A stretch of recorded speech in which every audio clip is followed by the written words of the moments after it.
Hey everyone, this is Courtney Baker, and this is episode 1 of me building in public. So I decided to join ODNC3, which is starting January 2022.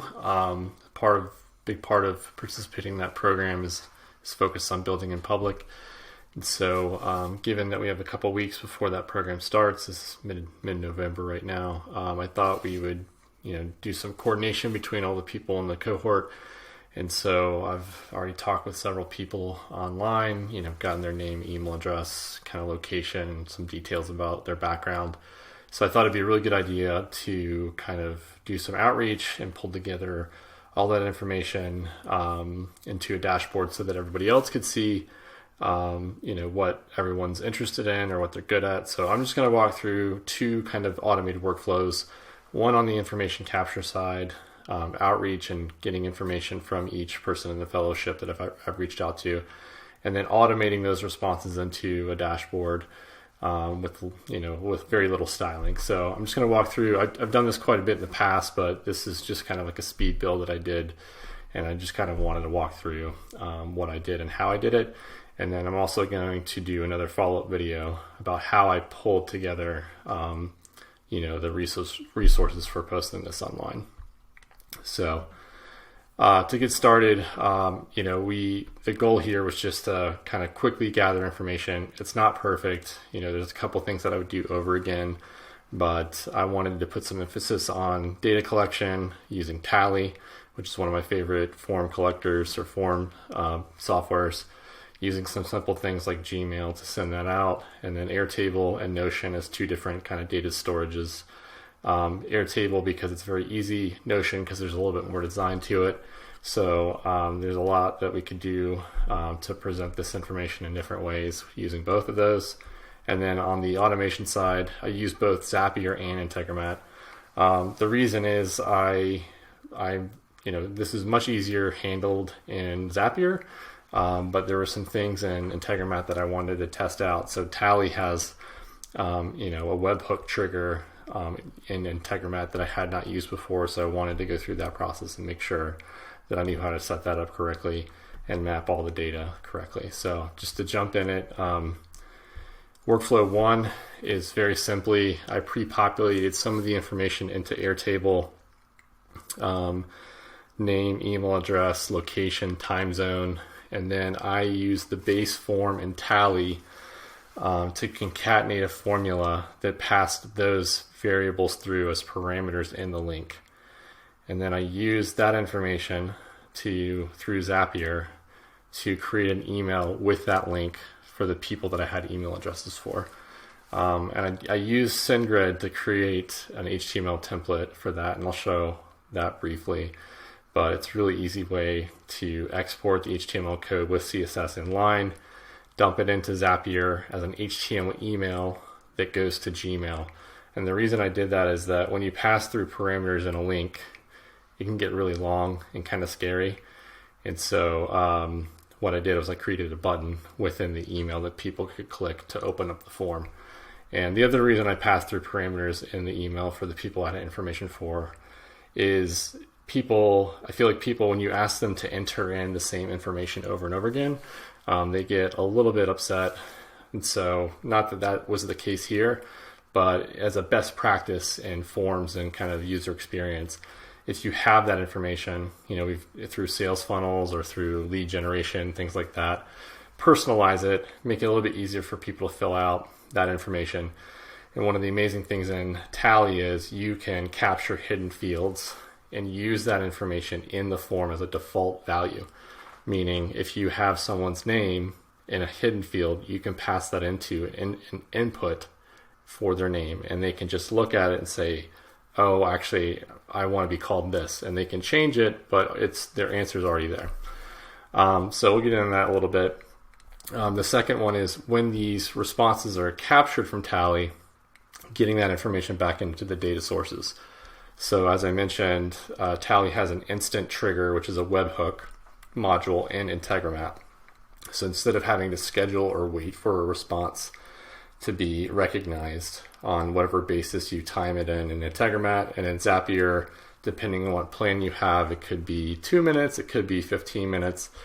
And Zapier has instant triggers, but I wanted to test this out in Integromat. So as soon as an answer or a submission is submitted, then it goes through to Integromat, and depending on the information, it will go to match a record, an already existing record in Airtable, or it will create a new one, or it will match an existing record in Notion or create a new one.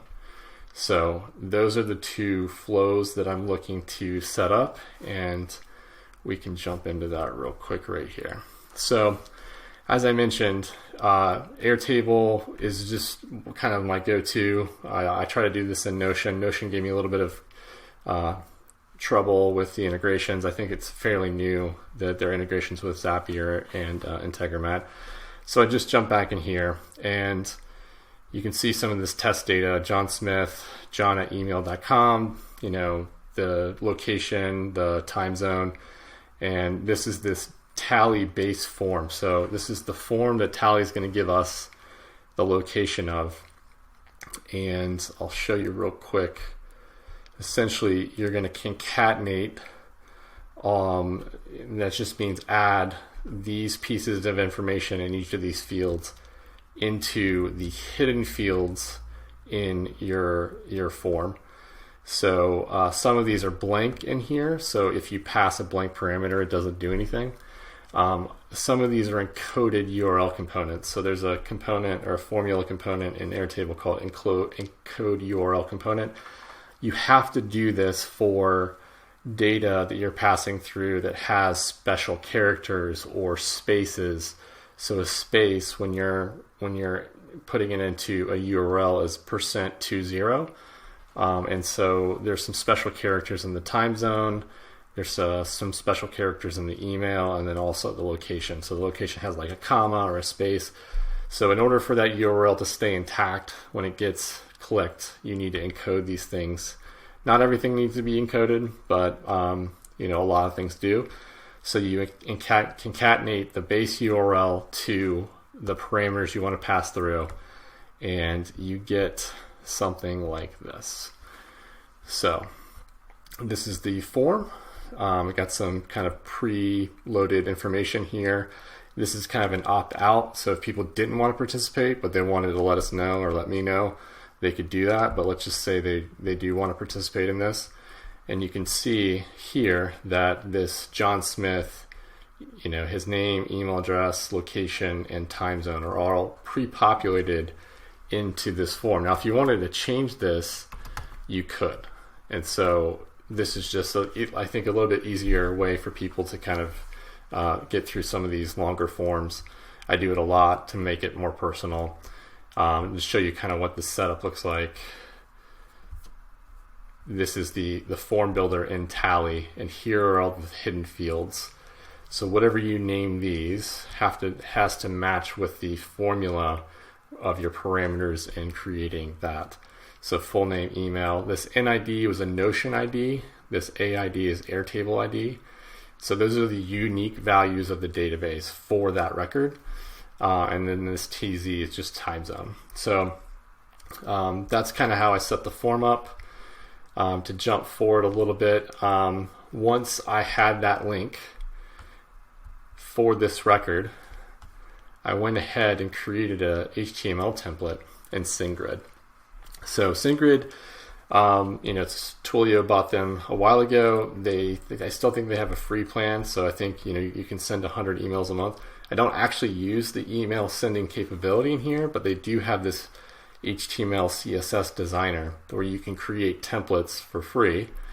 And the great thing is you can export the HTML code. So I just came in here and built a really simple text with a button, and that button is going to host the unique link to each person. So this first name is going to get passed through, or this full name is going to get passed through, saying, hey, John Smith, blah, blah, blah, and all the parameters are going to be in this URL button. So you come down here to export. It may take a little while. It's going to pull up an HTML, it's going to let you download an HTML file. So I'm not going to really jump into what that looks like. exactly yet, but we'll jump over to sending that flow one. We're going to send this email to each recipient based on the information in their record. So the way that is done is in here, Zapier is looking for any time you want to send that email, you click this send email button and it will jump to a different view, and that record in a view will trigger Zapier to send that email. So let's take a look at what that looks like. So you set up a trigger that when it matches a certain criteria, which is, send emails true, then it will, this is another important kind of point. If you're testing these things out, if you're new to them, I suggest creating a draft. You're going to create a draft email in your Gmail account instead of sending it directly. And that way you can at least review a couple of them before you want to change that to send it live. So these are all going to end up as draft emails in my account, and I can review them and hit send if everything looks good. And that way you kind of avoid any kind of major email sending errors. So, you're going to send that to, this is another data record that I had in there for testing. You're going to send it to test@testing.com.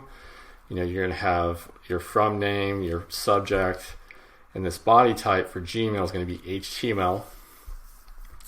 And you're going to copy and paste the HTML from that SendGrid export, from that HTML file, into this body text right here. So it's going to have all your styling, everything's already going to be in here.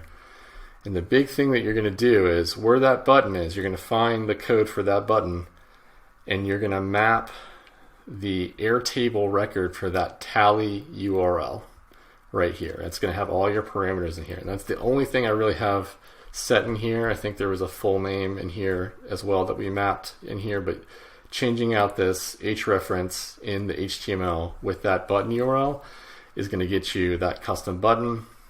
You're going to come down here, you can test it out, and I'm going to show you what that end result looks like. So this is this test@testing.com. We're going to click on this button and you will see this pop up the form for that record that I just showed you. So that way it's just a much better user experience. So they get this email, they fill out the form. Well, now what? So now we're going to look at the flow for the responses. So once they get the form, they fill it out, they're going to come in here they're going to submit the form, and we're going to come here in Integromat, and these responses are going to get mapped to our data sources, which it's a little bit out of order, but essentially if we're going to filter based on whether or not there's a Notion ID, and the reason is there's some limitations on Notion on creating a record versus updating a record. They're not quite there yet with their integration. Airtable has one called upsert, which means if there is not already a record, that it will create one. So the good thing here is that we're passing through the Airtable record in that URL. So as soon as it matches one in the Airtable base, then it will update that information. For Notion, it'll be created this filter right here is that if the Notion ID is missing, meaning it's blank, it will create a new database item.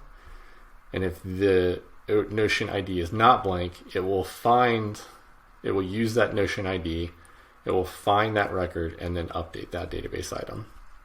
So that's what this is. This is blank, but essentially it's filling out this people table right here, and then this is going to get updated in a different view, but essentially all the information about their bio, the type of the type of participant they are, what tools they're proficient in, all of that's going to get pushed through here. And what I ended up doing is creating a public view of all the actual real data that I'm not showing here, and sharing that with all the people involved in the fellowship. So, if somebody wants to take that data and put it into Webflow or to Softer and make it, fancy, people can, start to upload their profile photos if they want to. But essentially that is our flow that I've created. And yeah, I'm looking forward to doing some more of these videos. Hopefully this is relevant to people. It's pretty easy, quick build. Doesn't take a ton of time, but I feel like focusing on the little things like user experience and just getting some practice in, especially speaking about this in public, is really helpful. So hope you guys enjoy it. Please feel free to provide any and all feedback, positive, negative. What can I do better next time? Looking to improve 10% every video. So if you want to follow me on Twitter, I'm at Courtney Baker. My link to my bio is also on there. There's some other links to some projects that I've done and companies I've been involved in. Have a good one.